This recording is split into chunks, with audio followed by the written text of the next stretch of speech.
여러분 안녕하세요. 오늘 여러분께 들려드릴 이야기는 정말 특별합니다. 혹시 여러분도 교회 안에서 힘들었던 경험이 있으신가요? 믿음은 있는데 현실 때문에 힘들었던 적 말이에요. 그렇다면 오늘 이야기가 여러분께 큰 위로가 될 겁니다. 안녕하세요. 여러분과 함께 신앙의 여정을 걷는 복음 전파입니다.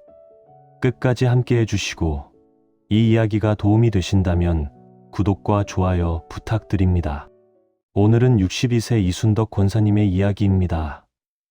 혹시 여러분 중에 오랫동안 신앙생활 해오셨는데 어느 순간 하나님이 정말 계시는지 의심해 본 적 있으세요? 아니면 기도해도 응답이 없어서 포기하고 싶었던 적 있으신가요? 오늘 주인공인 순덕 권사님은 모태신앙 58년 차였습니다. 4살 때부터 교회를 다녔던 분이에요. 그런데 2023년 8월 어느 날 밤, 이분이 이런 말을 하셨다고 해요. 하나님, 정말 계시기나 한 거예요? 58년 동안 믿어왔는데 이게 뭡니까? 그러면서 성경을 바닥에 내던져 버리셨다는 거예요. 모태신앙자가 성경을 던져버리다니 대체 무슨 일이 있었던 걸까요? 이분은 그때까지만 해도 교회에서 누구보다 열심히 섬기는 권사님이었어요. 매주 새벽 기도 빠지지 않고 나가시고 교회 청소며 음식 준비며 안 하는 게 없으셨죠. 교회 사람들은 순덕 권사님만 보면 정말 믿음 좋으시다라고 했어요. 그런데 그 순간 58년 동안 단 한 번도 의심해 본 적 없던 하나님에 대한 믿음이 산산조각 나버렸다는 겁니다. 사실 그 며칠 전부터 이상한 일들이 연달아 일어났어요. 남편이 30년 넘게 운영하던 사업이 갑자기 부도가 났어요. 집까지 경매에 넘어가게 됐죠. 그것도 모자라서 큰아들이 갑자기 이혼을 하겠다고 나선 거예요. 사랑하는 손자들과도 헤어져야 하는 상황이 된 거죠. 순덕 권사님은 그동안 기도하면 응답해 주시고 헌금하면 축복해 주시고 봉사하면 은혜 주시는 하나님을 믿어왔어요. 그런데 이번엔 아무리 기도해도 상황이 나아지지 않는 거예요. 오히려 더 악화되기만 하고요. 하나님, 제가 뭘 잘못했나요? 58년 동안 충성스럽게 교회 다니고 11조 빼먹지 않았는데 왜 이런 일이 일어나는 거예요? 그렇게 울면서 기도했지만 하늘은 조용했어요. 마치 하나님이 정말 안 계시는 것 같았다고 하셨어요. 그날 밤 순덕 권사님은 거실 바닥에 무릎을 꿇고 앉아서 눈물을 쏟으며 말씀하셨대요. 하나님, 정말 계시기나 한 거예요? 제가 바보였나요? 58년을 헛살았나요? 그러고는 평생 소중히 여기던 성경을 바닥에 던져버리셨어요. 성경이 바닥에 떨어지면서 페이지가 흩어지는 소리가 집 안을 울렸다고 해요. 그 순간 순덕 권사님 마음속에 이런 생각이 들었다고 해요. 이제 끝이다. 하나님도 없고 기도도 소용없고 교회도 무의미하다. 여러분, 이런 마음 이해가 되시나요? 오랫동안 믿어온 분일수록 이런 위기가 올 때 더 큰 충격을 받을 수밖에 없을 거예요. 하지만 이 이야기는 여기서 끝나지 않습니다. 오히려 이때부터 순덕 권사님의 진짜 믿음이 시작됐다고 할 수 있어요. 하나님께서는 이런 절망의 순간에도 포기하지 않으셨거든요. 그럼 이제 순덕 권사님이 어떤 분인지 좀 더 자세히 말씀드릴게요. 이분을 이해하셔야 나중에 일어날 일들이 얼마나 충격적인지 아실 수 있거든요. 순덕 권사님은 정말 말 그대로 모태신앙이에요. 1965년에 태어나셨는데 4살 때부터 교회를 다니셨어요. 그때가 1969년이었으니까요. 벌써 58년째 교회를 다니신 거죠. 어릴 때부터 주일학교 개근상을 놓친 적이 없었대요. 중고등학교 때는 학교에서 시험이 있어도 수요 예배는 꼭 나갔다고 하셨어요. 대학교 때도 마찬가지였고요. 결혼하고 나서는 더욱 열심히 교회 생활을 하셨어요. 새벽 기도회는 기본이고 수요 예배, 금요 기도회까지 빠지지 않으셨죠. 아이들 키우느라 바쁠 때도 마찬가지였어요. 교회에서는 순덕 권사님을 보면 참 믿음이 좋으시다라고 했어요. 그럴 만했죠. 교회 청소는 누가 시키지 않아도 먼저 하셨고 교회 행사 때마다 음식 준비도 도맡아서 하셨거든요. 특히 새신자들이 오면 순덕 권사님이 먼저 다가가서 친절하게 돌봐주셨어요. 교회는 하나님의 집이니까 우리가 잘 섬겨야 한다는 게 이분의 신념이었거든요. 11조는 당연히 드리셨고 특별헌금도 빼먹지 않으셨어요. 가정 형편이 넉넉하지 않을 때도 하나님께 드리는 건 먼저 챙기셨다고 해요. 하나님께서 복 주실 거야 라고 항상 말씀하시면서요. 권사로 임명받으신 건 12년 전인 2011년이었어요. 그때 순덕 권사님이 50세였는데 교회에서는 이보다 더 헌신적인 분이 어디 있겠느냐며 만장일치로 추천하셨대요. 권사가 되고 나서는 더욱 책임감을 느끼셨어요. 매일 새벽 5시에 일어나서 6시 새벽 기도회에 나가셨고 기도 제목이 있는 교인들은 따로 명단을 만들어서 중보기도도 해주셨죠. 가족들도 순덕 권사님을 보면서 신앙생활을 배웠어요. 남편도 처음엔 교회에 무관심했는데 부인의 변함없는 모습을 보면서 자연스럽게 신앙을 갖게 되셨고요. 두 아들도 어릴 때부터 교회에서 자랐으니까 자연스럽게 신앙인이 됐죠. 순덕 권사님은 늘 이렇게 말씀하셨어요. 우리 가정은 하나님께서 지켜주셔요. 교회 열심히 다니고 하나님 말씀대로 살면 하나님께서 복 주시거든요. 실제로 그동안은 그랬어요. 남편 사업도 꾸준히 잘 됐고 아이들도 건강하게 잘 자랐어요. 큰아들은 좋은 직장에 취직해서 결혼도 잘했고 둘째 아들도 마찬가지였어요. 손자들까지 3명이나 생겨서 정말 행복한 가정이었죠. 교회 사람들은 순덕 권사님 가정을 보면서 역시 하나님 잘 섬기면 복을 받는구나라고 했어요. 순덕 권사님 본인도 그렇게 믿었고요. 그래서 더욱 열심히 교회를 섬겼어요. 하나님께서 복 주신 만큼 더 헌신해야 한다고 생각하셨거든요. 주일날 교회 가면 제일 먼저 와서 문을 열고 제일 늦게 나가서 문을 잠그는 분이 순덕 권사님이었어요. 교회 목사님도 순덕 권사님을 무척 아끼셨어요. 우리 교회에 순덕 권사님 같은 분이 계셔서 얼마나 감사한지 몰라요 라고 항상 말씀하셨거든요. 그런데 생각해 보세요. 58년 동안 이렇게 성실하게 교회 다니고 헌신하며 살아온 분이에요. 한 번도 하나님을 의심해 본 적 없고 기도하면 응답받고 믿음으로 살면 복받는다고 확신해온 분이었죠. 그런 분이 왜 갑자기 성경을 바닥에 던져버렸을까요? 도대체 무슨 일이 일어난 걸까요? 그럼 이제 순덕 권사님에게 어떤 일이 일어났는지 자세히 말씀드릴게요. 2023년 7월부터 시작된 일이었어요. 먼저 남편 사업에 문제가 생겼어요. 순덕 권사님 남편은 30년 넘게 작은 건설업체를 운영해 오셨어요. 그동안 큰 문제 없이 꾸준히 해오셨는데 갑자기 큰 공사 대금을 못 받게 된 거예요. 발주업체가 갑자기 부도가 나버린 거죠. 3억 원이 넘는 공사비를 못 받게 됐어요. 그런데 문제는 그 돈으로 자재비하고 인건비를 지급해야 하는 상황이었다는 거예요. 순덕 권사님 남편은 그동안 정직하게 사업을 해오셨어요. 직원들 임금도 빼먹지 않고 주셨고 자재업체 대금도 항상 제때 지급하셨거든요. 그런데 이번엔 어쩔 수 없는 상황이 된 거예요. 은행에서 대출을 받으려고 했지만 이미 집을 담보로 대출을 받은 상태라 더 이상 대출이 안 됐어요. 친척들한테도 도움을 요청해봤지만 3억이라는 큰 돈을 빌려줄 수 있는 사람이 없었죠. 결국 회사가 부도 처리됐어요. 그것도 모자라서 집까지 경매에 넘어가게 됐어요. 30년 넘게 살아온 집이었는데 말이에요. 순덕 권사님은 그때 이렇게 기도하셨대요. 하나님, 저희가 정직하게 살아왔잖아요. 교회도 열심히 다니고 11조도 빼먹지 않았는데 왜 이런 일이 일어나는 거예요? 하나님께서 도와주시면 못할 게 없잖아요. 그런데 기도를 해도 상황이 나아지지 않았어요. 오히려 더 악화됐죠. 집 경매 소식이 알려지면서 교회 사람들도 알게 됐어요. 어떤 분들은 동정해 주셨지만 어떤 분들은 수근수근 소곤거리기 시작했어요. 권사님 집이 어떻게 저런 일이 생겼을까? 뭔가 잘못한 게 있나? 그런 시선들이 순덕 권사님에게는 더욱 고통스러웠어요. 그동안 교회에서 모범적인 가정으로 여겨졌는데 갑자기 이런 일이 생기니까 창피하고 부끄러웠던 거죠. 그런데 여기서 끝이 아니었어요. 8월에 들어서면서 큰아들에게서 청천벽력 같은 소식이 들려왔어요. 엄마, 저 이혼하려고 해요. 순덕 권사님은 처음에 농담인 줄 알았대요. 큰아들 부부는 결혼한 지 8년 됐는데 그동안 큰 문제 없이 잘 살아왔거든요. 손자도 둘이나 있었고요. 무슨 소리야?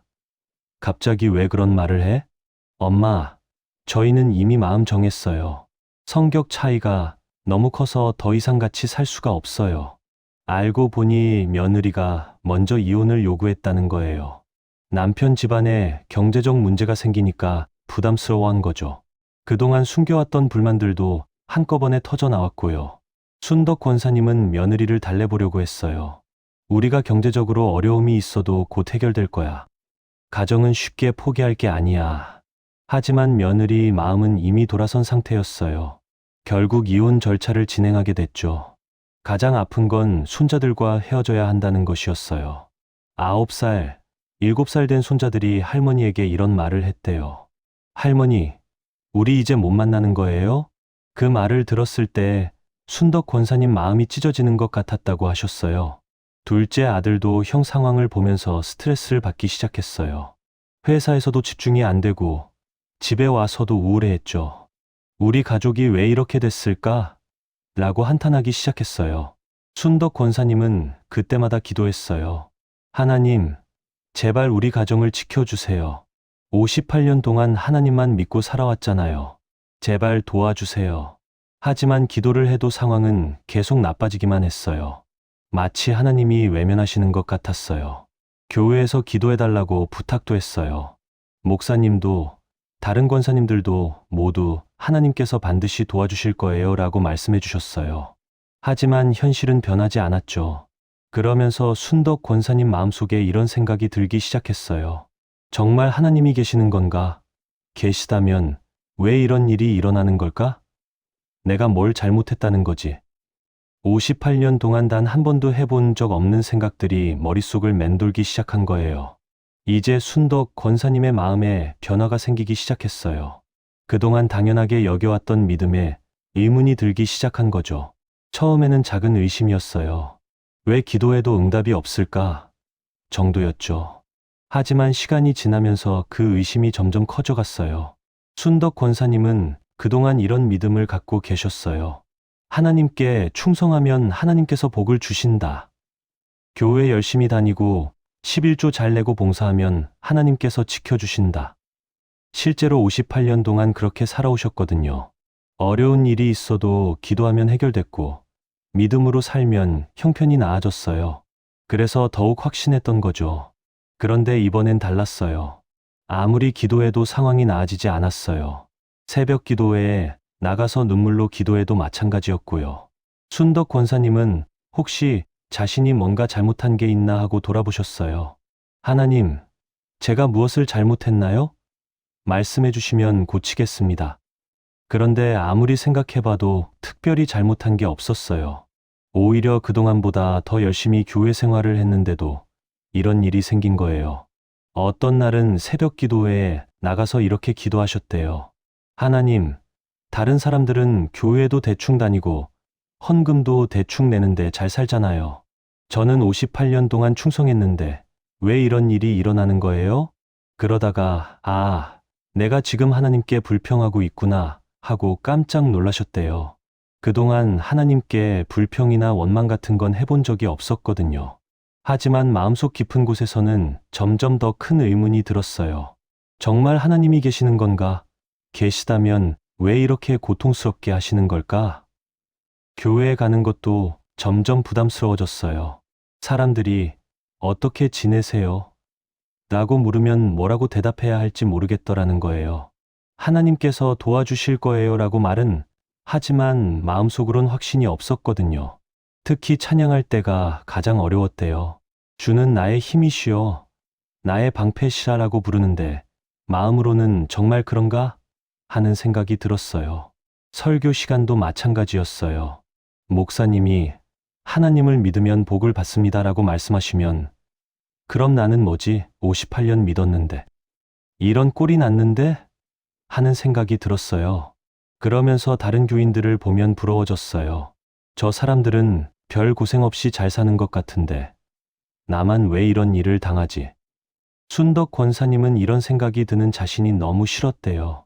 58년 동안 이런 생각을 해본 적이 없었는데 갑자기 하나님을 원망하고 다른 사람을 부러워하는 자신이 낯설었던 거죠.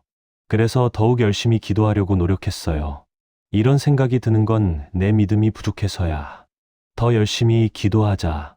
하지만 기도를 해도 마음이 평안해지지 않았어요. 오히려 더 답답하고 막막했죠. 어떤 날 밤에는 이런 생각까지 들었대요. 혹시 하나님이 정말 없는 건 아닐까? 그냥 내가 혼자 믿고 있었던 건 아닐까? 그 생각이 들었을 때 순덕 권사님은 정말 무서웠다고 하셨어요. 58년간 자신의 모든 것이었던 믿음이 흔들리고 있었거든요. 성경을 읽어도 예전 같지 않았어요. 예전에는 말씀을 읽으면 은혜가 되고 위로가 됐는데, 이제는 이게 정말 하나님 말씀일까? 하는 의심이 들었어요. 특히 하나님이 모든 것을 합력하여 선을 이루신다는 로마서 8장 28절을 읽을 때는 화가 났대요. 무엇이 선이라는 거지? 우리 가정이 망가지는 게 선이란 말인가? 그러면서 점점 교회 가는 것도 의무적으로 변했어요. 새벽 기도에도 빠지기 시작했고, 예배 시간에도 딴 생각을 하게 됐죠. 교회 봉사도 마찬가지였어요. 예전에는 기쁘게 했는데, 이제는 왜 내가 이런 걸 해야 하지? 하는 생각이 들었어요. 다른 권사님들이, 순덕 권사님이 요즘 좀 이상하다 하고 수근거리는 소리도 들렸어요. 하지만 솔직하게 자신의 마음을 털어놓을 수는 없었어요. 58년 동안 믿음 좋은 사람으로 살아왔는데 갑자기 하나님이 안 계시는 것 같다고 말할 수는 없었거든요. 그렇게 혼자만 끙끙 앓고 있었어요. 마음속으론 점점 더 절망적이 되어가면서요. 이제 이야기가 2023년 8월 말로 넘어가요. 순덕 권사님의 상황은 더욱 악화됐어요. 집 경매가 확정됐고 큰아들 이혼 절차도 진행됐어요. 손자들과의 이별도 현실이 됐죠.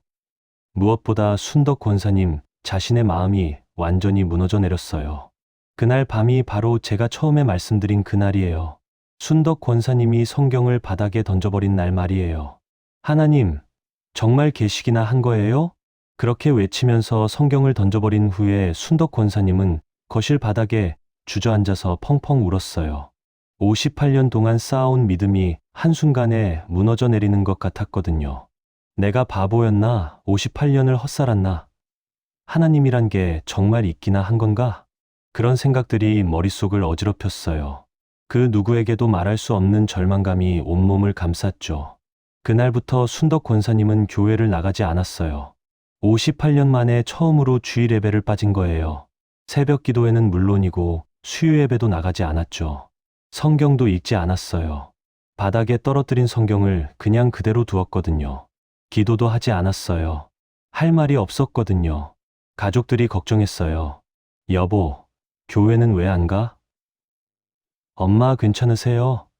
하지만 순덕 권사님은 몸이 아파서라고 둘러댔어요. 진짜 이유를 말할 수가 없었거든요. 그렇게 3주가 지났어요. 교회에서도 연락이 왔어요. 권사님 어디 가셨어요? 아프신가요? 하지만 순덕 권사님은 전화도 받지 않았어요. 점점 우울해졌어요.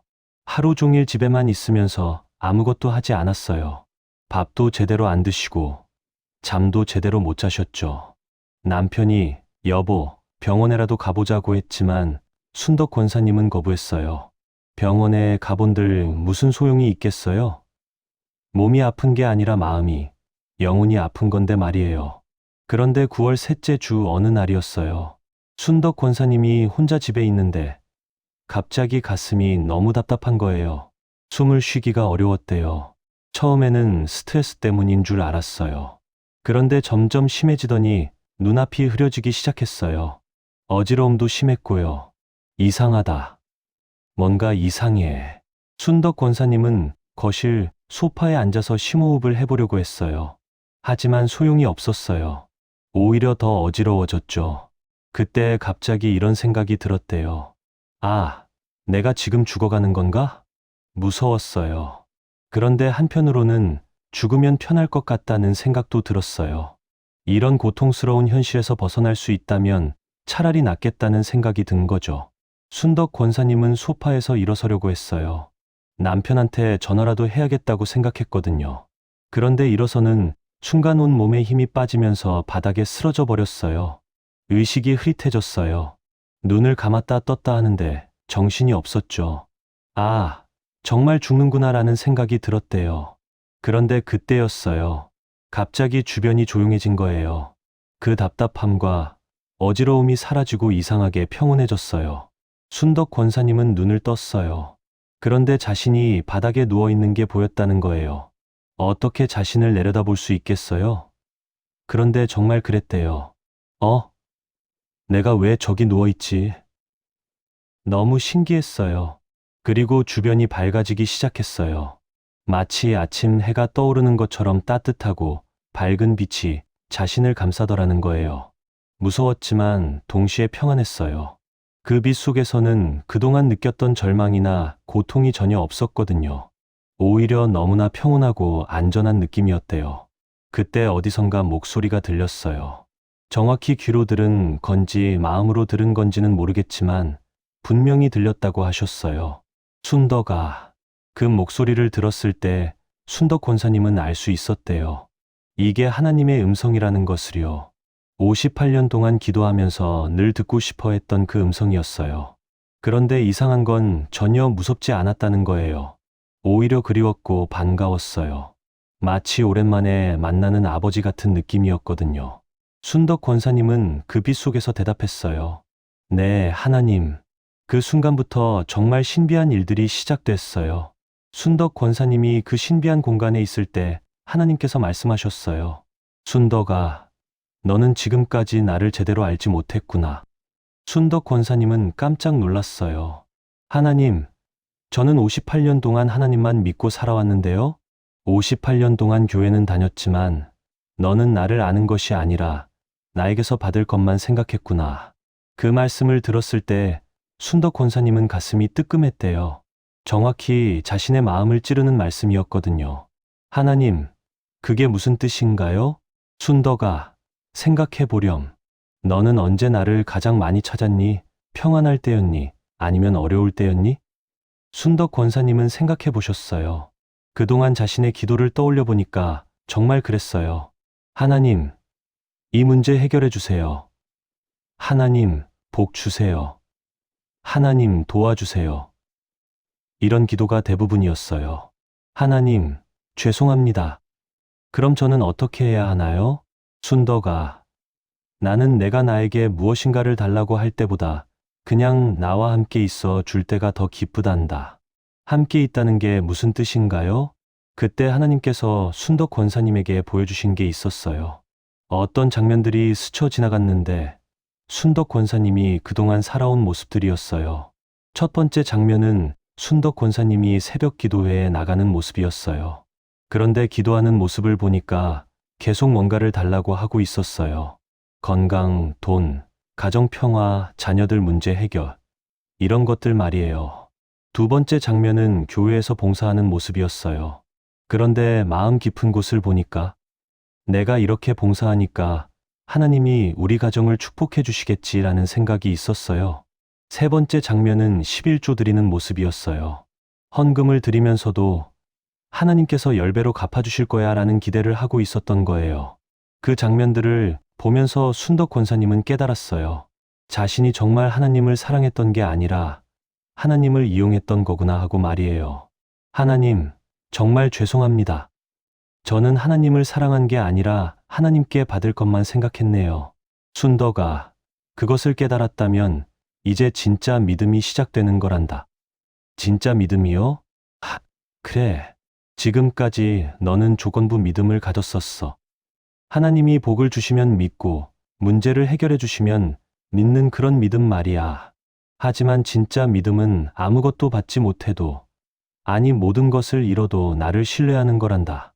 순덕 권사님은 그제야 이해가 됐어요. 욥이 왜 모든 것을 잃고도 여호와께서 주셨고 여호와께서 취하셨으니 여호와의 이름이 찬송을 받으실지로다라고 고백할 수 있었는지 말이에요. 하나님, 그럼 제가 당한 이 시련들도 다 의미가 있는 건가요? 순덕아, 나는 내가 고통당하는 것을 원하지 않는다.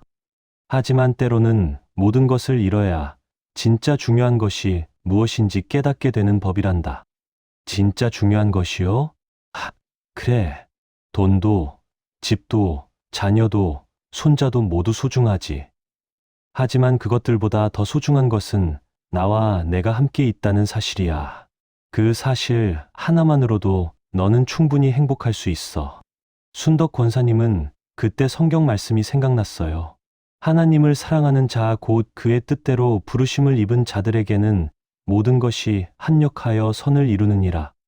그동안은 이 말씀을 하나님이 내 뜻대로 해주신다는 뜻으로 이해했었어요. 하지만 지금 깨닫게 된 건 내가 하나님 뜻에 맞춰 살면 모든 상황이 유익이 된다는 뜻이었어요. 하나님, 저는 지금까지 하나님을 제 뜻대로 부리려고 했네요. 순덕아, 그것을 깨달았으니 이제 새로운 관계를 시작할 수 있어. 주인과 종의 관계가 아니라 아버지와 딸의 관계 말이야. 그 말씀을 들었을 때 순덕 권사님 마음에 이상한 평안이 찾아왔어요. 58년 만에 처음 느끼는 진짜 평안이었어요. 하나님, 그럼 저희 가정 문제는 어떻게 되는 건가요? 순덕아, 문제 해결이 중요한 게 아니야. 문제 속에서도 나와 함께 있을 수 있느냐가 중요한 거지. 그것만 할 수 있다면 어떤 상황에서도 너는 승리자가 될 수 있어. 순덕 권사님은 그제야 알았어요. 그동안 자신이 얼마나 어린 믿음을 가졌었는지를요. 하나님을 자동 판매기 같은 존재로 생각했었구나 하고 말이에요. 하나님, 이제 어떻게 살아야 하나요? 결과에 대한 걱정은 나에게 맡기고 너는 오늘 주어진 하루만 나와 함께 살아가렴. 그것이 진짜 믿음이란다. 하나님의 말씀을 듣고 난 후 순덕 권사님 마음속에 큰 변화가 일어났어요. 58년 동안 잘못 알고 있었던 믿음에 대해서 완전히 새롭게 깨닫게 된 거예요. 하나님, 정말 죄송합니다. 순덕 권사님은 그 영적인 공간에서 눈물을 쏟기 시작했어요. 그런데 그 눈물은 지금까지 흘렸던 절망의 눈물과는 전혀 달랐어요. 회개의 눈물, 감사의 눈물이었거든요. 저는 58년 동안 하나님을 믿는다고 하면서도 정작 하나님은 모르고 있었네요. 하나님을 사랑한다고 하면서도 정말은 제 욕심만 채우려고 했고요. 그동안의 신앙생활이 파노라마처럼 지나갔어요. 새벽 기도회에서 했던 기도들, 교회에서 했던 봉사들, 드렸던 헌금들. 모든 게 결국은 자신을 위한 것이었다는 걸 깨달았거든요. 하나님, 저는 정말 이기적인 사람이었어요. 하나님께 감사드린 적이 얼마나 되나요? 매번 달라는 것만 있었지. 그냥 하나님이 계시다는 것만으로 기뻐한 적이 있었나요? 그때 순덕 권사님은 어린 시절이 생각났어요. 처음 교회에 다니기 시작했을 때, 4살 때 말이에요. 그때는 단순히 예수님이 좋아서, 하나님이 좋아서 교회에 갔었어요. 하나님, 언제부터 제가 이렇게 변했을까요? 언제부터 하나님을 이용하려고 했을까요?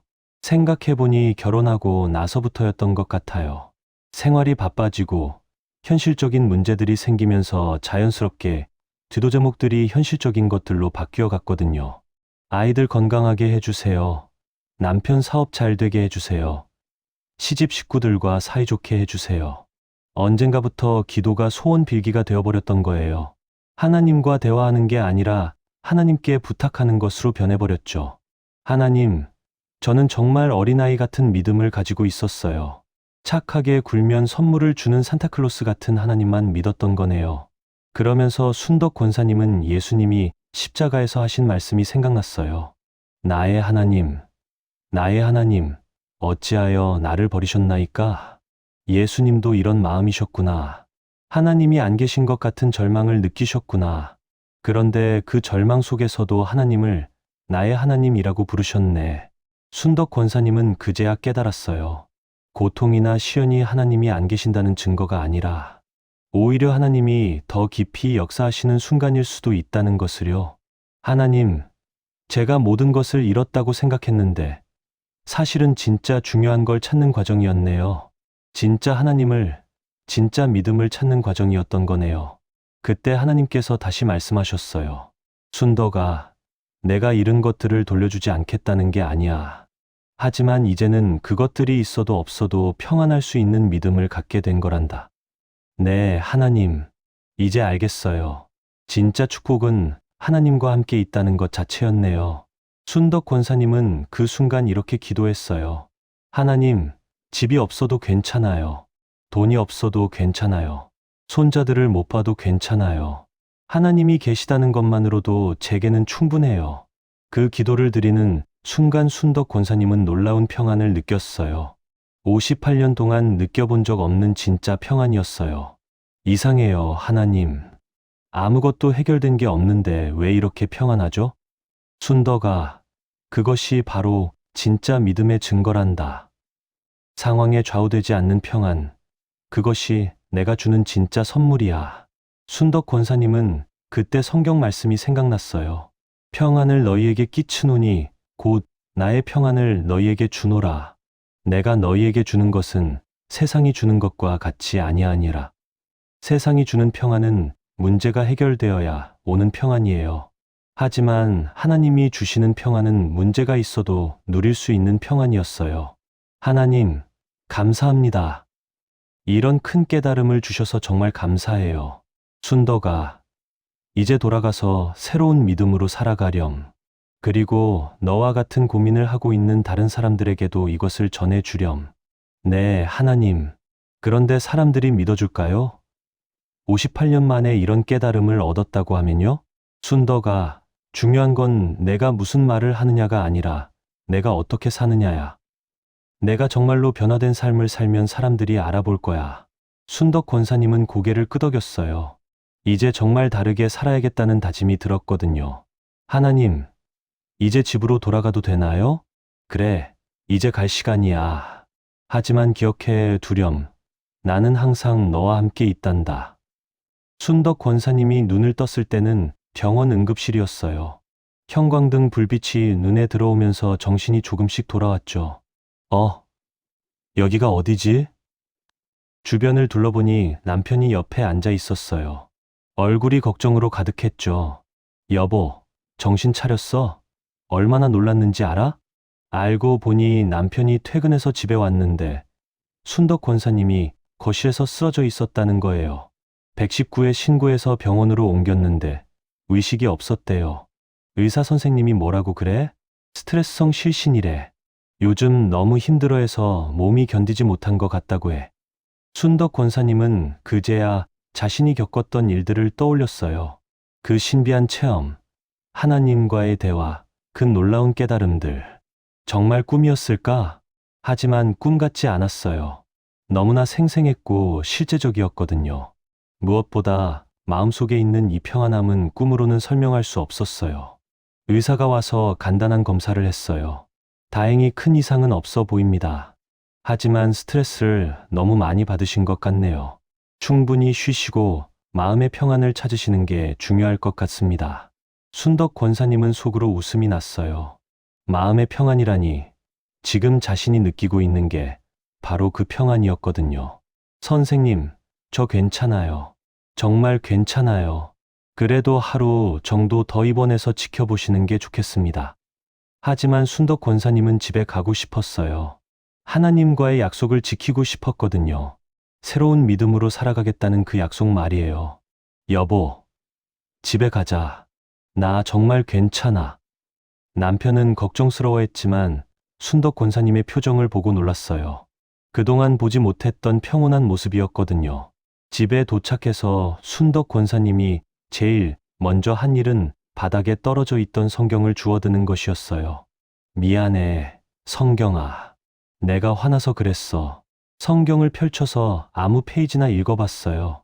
시편 23편이 눈에 들어왔죠. 여호와는 나의 목자시니 내게 부족함이 없으리로다. 예전에는 부족함이 없으리로다를 물질적인 풍요로움으로 이해했어요. 하지만 이제는 달랐어요. 하나님이 계신다는 것만으로도 부족함이 없다는 뜻이라는 걸 깨달았거든요. 사망의 음침한 골짜기로 행할지라도 해를 두려워하지 않을 것은 주께서 나와 함께 하심이라. 순덕 권사님은 눈물이 났어요. 지금까지 자신이 겪었던 모든 고통들이 바로 사망의 음침한 골짜기였던 거예요. 하지만 그 골짜기에서도 하나님은 함께 계셨던 거죠.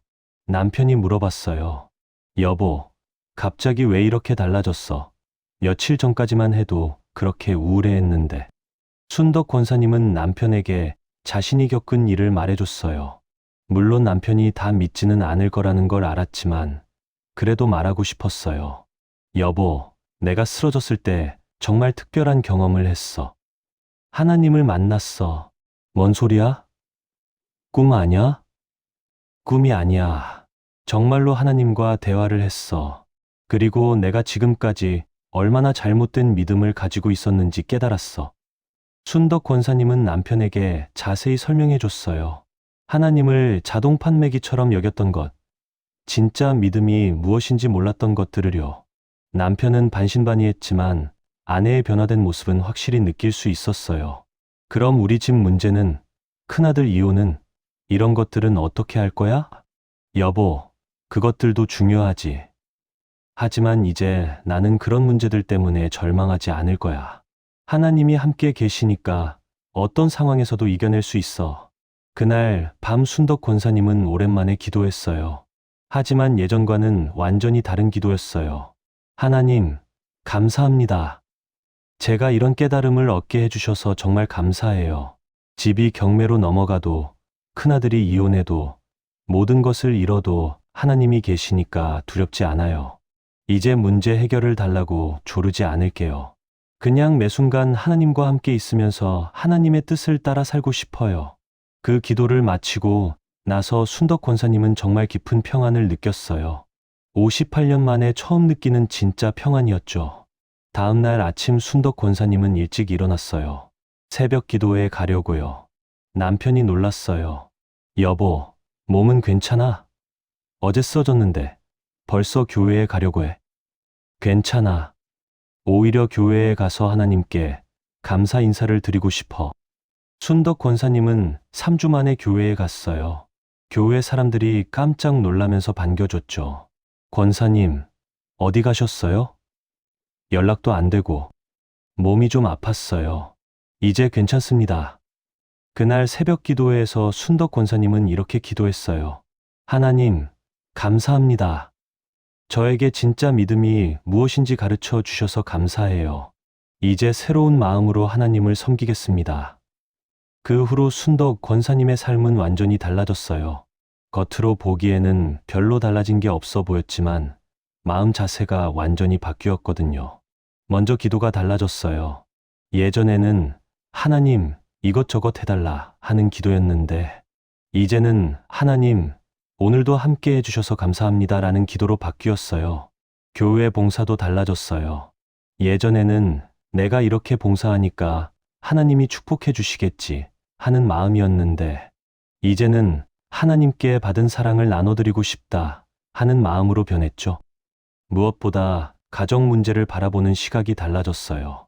집 경매는 여전히 진행됐고 큰아들 이혼도 막을 수 없었어요. 하지만 순덕 권사님은 절망하지 않았어요. 하나님이 함께 계시니까 어떤 상황에서도 이겨낼 수 있어. 그 마음가짐이 가족들에게도 영향을 미쳤어요. 남편이 제일 먼저 변화를 느꼈죠. 여보가 이렇게 평안해하니까 나도 마음이 편해져. 큰아들도 마찬가지였어요. 이혼하면서 많이 힘들어했는데 어머니가 원망하거나 비난하지 않으니까 오히려 마음을 열고 이야기할 수 있었어요. 엄마, 죄송해요. 제가 가정을 지키지 못해서. 아들아, 내가 최선을 다했으니까 엄마는 원망하지 않아. 하나님께서 너에게도 새로운 길을 열어주실 거야.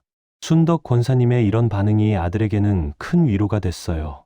원망이나 비난 대신 이해와 격려를 받으니까 마음이 치유되기 시작한 거죠. 집 경매 문제도 마찬가지였어요. 순덕 권사님은 이사 준비를 하면서도 불평하지 않았어요. 30년 넘게 살았으니까 이 집에 대한 추억은 충분히 만들었어. 이제 새로운 곳에서 새로운 추억을 만들면 되지. 그런 마음가짐으로 살다 보니까 신기한 일들이 일어나기 시작했어요. 먼저 교회에서 순덕 권사님의 변화를 알아보기 시작한 거예요. 순덕 권사님이 요즘 좀 다른 것 같아. 맞아. 뭔가 더 평안해 보여. 특히 비슷한 고민을 가진 교인들이 순덕 권사님을 찾아오기 시작했어요. 가정 문제로 고민하는 분들, 경제적 어려움으로 힘들어하는 분들이 상담을 요청했죠. 처음에는 당황스러웠어요. 내가 무슨 자격으로 남의 상담을 해? 하지만 자신의 경험을 나누다 보니까 많은 분들이 위로를 받더라는 거예요. 권사님, 저도 요즘 하나님이 계신지 의심이 들어요. 저도 그랬어요. 58년 동안 믿어왔는데도 그런 의심이 들었어요. 정말요? 그럼 어떻게 하셨어요? 하나님이 안 계시는 게 아니라 제가 하나님을 잘못 알고 있었더라고요. 순덕 권사님은 자신이 깨달은 것들을 나눠줬어요. 조건부 믿음과 무조건적 믿음의 차이, 하나님을 이용하려고 했던 자신의 모습들. 그런 이야기를 들은 분들이 아, 저도 그랬네요 라고 고백하면서 위로를 받더라는 거예요. 그렇게 한 분, 두 분 도우다 보니까 목사님도 알게 되셨어요. 순덕 권사님, 요즘 상담 사역을 하신다고 들었는데 정식으로 상담실을 만들어 보시면 어떨까요? 목사님, 저는 전문 상담사도 아닌데요. 전문 지식도 중요하지만 경험에서 우러나오는 위로가 더 큰 힘이 될 때가 있어요. 순덕 권사님의 간증을 듣고 많은 분들이 위로받고 계세요. 그래서 교회에서 순덕 권사님을 위한 작은 상담실을 만들어 줬어요. 매주 화요일과 목요일에 상담을 하기 시작했죠. 처음에는 부담스러웠지만 하다 보니까 이게 하나님이 자신에게 주신 사명이라는 걸 깨달았어요. 하나님, 제가 겪었던 고통이 다른 분들에게 도움이 되는군요. 정말 신기해요. 상담을 받으러 오는 분들은 대부분 순덕 권사님과 비슷한 고민들이었어요. 오랫동안 신앙생활 했는데 왜 이런 일이 일어나나? 하나님이 정말 계시는 건가? 이런 의문들 말이에요. 그럴 때마다 순덕 권사님은 자신의 경험을 나눠줬어요. 저도 성경을 바닥에 던져버렸어요. 58년 만에 처음으로 말이에요. 정말요? 권사님도 그러셨어요? 네. 그런데 그때 하나님을 진짜로 만났어요. 모든 걸 잃었다고 생각했을 때 진짜 중요한 걸 찾게 된 거죠. 몇 달이 지나면서 순덕 권사님의 상담을 받은 분들 중에 많은 분들이 변화됐어요. 절망에서 희망을 찾고, 원망에서 감사로 바뀌고, 조건부 믿음에서 무조건적 믿음으로 성장하는 분들이 늘어났죠. 그리고 놀라운 일이 일어났어요. 2024년 3월에 순덕 권사님 남편에게 새로운 사업 기회가 생긴 거예요. 지인이 괜찮은 일자리를 소개해 준 거죠. 큰아들도 이혼 후에 더 좋은 회사로 이직하게 됐고, 전 아내도 손자들을 만날 수 있게 허락해 줬어요. 가장 놀라운 건 새로운 집도 구하게 된 거예요. 교회 교인 중에 집을 싸게 내놓는 분이 계셨는데, 순덕 권사님 가정 사정을 알고 매우 저렴하게 양도해 주신 거예요. 하지만 순덕 권사님은 이런 변화들을 보면서 옛날처럼 역시 하나님이 복을 주셨구나 하고 생각하지 않았어요. 이런 것들이 생겨도 감사하고 없어도 감사해. 하나님이 계신다는 것만으로도 충분하니까 진짜 믿음이 무엇인지 깨달은 후에 순덕 권사님은 상황에 흔들리지 않았거든요. 여러분, 순덕 권사님의 이야기가 어떠셨나요? 정말 놀라운 간증이죠. 지금 이 순간에도 혹시 순덕 권사님처럼 고민하고 계신 분들이 계실 거예요. 오랫동안 교회 다녔는데 왜 이런 일이 일어나지? 하나님이 정말 계시는 건가? 이런 의문들 말이에요. 여러분께 순덕 권사님이 깨달으신 것을 전해드리고 싶어요. 첫 번째, 하나님은 자동 판매기가 아니세요. 동전 넣고 버튼 누르면 원하는 게 나오는 그런 분이 아니라는 거예요. 하나님은 우리와 관계를 원하세요. 우리가 뭔가 받기 위해서가 아니라 그냥 함께 있기를 원하시는 거예요. 두 번째, 진짜 믿음은 모든 것이 완벽할 때 갖는 게 아니에요. 아무것도 남지 않았을 때, 모든 게 막막할 때도 하나님을 신뢰하는 것, 그게 진짜 믿음이에요. 세 번째, 고통이나 시련이 하나님이 안 계시다는 증거가 아니에요. 오히려 하나님이 우리를 더 깊은 믿음으로 인도하시는 과정일 수 있어요. 혹시 지금 여러분 중에 신앙의 위기를 겪고 계신 분이 계신가요? 뒤도해도 응답이 없는 것 같고 하나님이 외면하시는 것 같은 느낌이 드시나요? 포기하지 마세요. 순덕 권사님도 58년 만에 성경을 바닥에 던져버릴 정도로 절망했지만 그 절망의 순간에 진짜 하나님을 만났거든요. 지금 여러분이 느끼시는 그 막막함, 그 답답함이 끝이 아니에요. 새로운 시작일 수 있어요. 더 깊은 믿음, 더 진실한 관계로 나아가는 과정일 수 있거든요. 하나님께 이렇게 기도해 보세요. 하나님, 저는 잘 모르겠어요. 하지만 하나님이 계시다면 저를 도와주세요. 진짜 믿음이 뭔지 가르쳐 주세요. 솔직한 기도, 그게 하나님이 기뻐하시는 기도예요. 형식적인 기도보다 진심에서 우러나오는 그런 기도 말이에요. 순덕 권사님은 지금도 교회에서 상담 사역을 하고 계세요. 자신과 같은 고민을 하는 분들을 도우면서요. 자신이 겪었던 고통이 다른 분들에게는 희망의 메시지가 되고 있어요. 여러분의 고민도 마찬가지예요. 지금은 힘들고 답답하지만 언젠가는 같은 고민을 하는 다른 분들에게 희망을 줄 수 있는 간증이 될 거예요. 마지막으로 성경 말씀 하나 나눠드릴게요. 로마서 8장 28절입니다. 우리가 알거니와 하나님을 사랑하는 자, 곧 그의 뜻대로 부르심을 입은 자들에게는 모든 것이 합력하여 선을 이루느니라. 이 말씀을 순덕 권사님처럼 이해해 보세요. 하나님이 우리 뜻대로 해주신다는 게 아니라 우리가 하나님 뜻에 맞춰 살 때 모든 상황이 유익이 된다는 뜻이에요. 좋은 일도 나쁜 일도 모두 하나님의 손 안에서 선을 이루는 재료가 될 수 있어요. 순덕 권사님의 가정 파탄도 결국은 더 깊은 믿음을 발견하는 계기가 됐잖아요. 여러분도 지금 겪고 계시는 그 어려움이 언젠가는 가장 소중한 간증이 될 날이 올 거예요. 오늘 이 이야기가 도움이 되셨다면 댓글로 아멘 또는 할렐루야라고 써주세요. 여러분의 믿음을 응원하고 싶어요. 그리고 이런 은혜로운 간증들을 더 많이 들으시고 싶으시면 구독 버튼과 좋아요 버튼 눌러주세요. 매일 이런 감동적인 이야기들을 나누고 있거든요. 알림 설정까지 해두시면 새로운 간증이 올라올 때마다 바로 보실 수 있어요. 혹시 여러분께도 이런 특별한 경험이나 간증이 있으시면 댓글로 나눠주세요. 다른 분들에게도 큰 힘이 될 거예요. 마지막으로 기도로 마무리하겠습니다. 하나님 아버지, 오늘 순덕 권사님의 간증을 통해서 진짜 믿음이 무엇인지 깨닫게 해주셔서 감사합니다. 지금 신앙의 어려움을 겪고 있는 모든 분들에게 희망을 주시고 더 깊은 믿음으로 인도해 주세요. 예수님의 이름으로 기도합니다. 아멘. 여러분, 오늘 하루도 하나님의 사랑 안에서 평안하시기를 바라요. 내일 또 만나요.